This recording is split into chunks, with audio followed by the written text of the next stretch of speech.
București 2021. Filmuleț care se va vedea în 2300.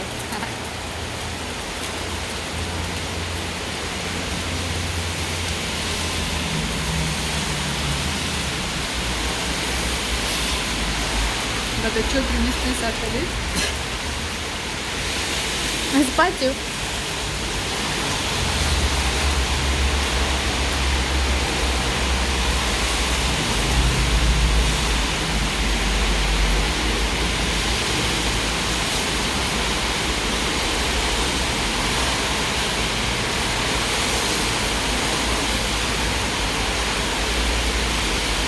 O viță la plouă de rupe.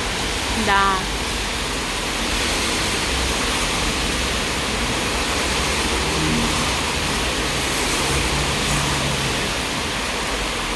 Am văzut reuniunea de la Friends pe HBO, foarte drăguț. Se numește cică Botox, reuniunea 2021.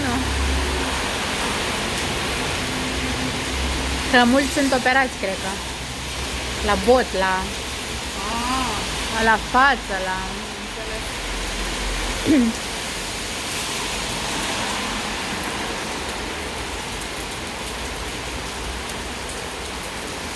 Da, interesant.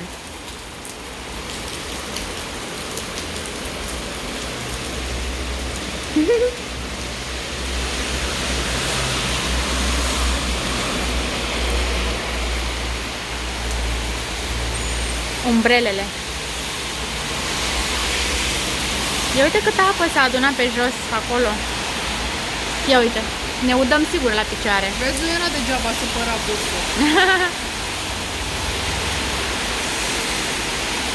El ne-a avertizat.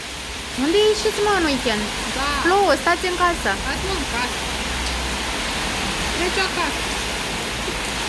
Treci, mă, acasă. Unde ești?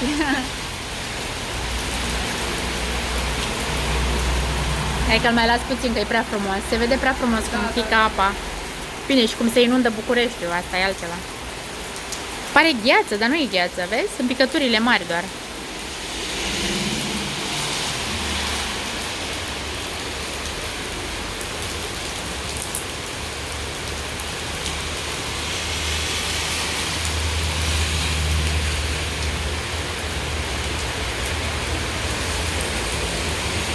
Ia să filmez și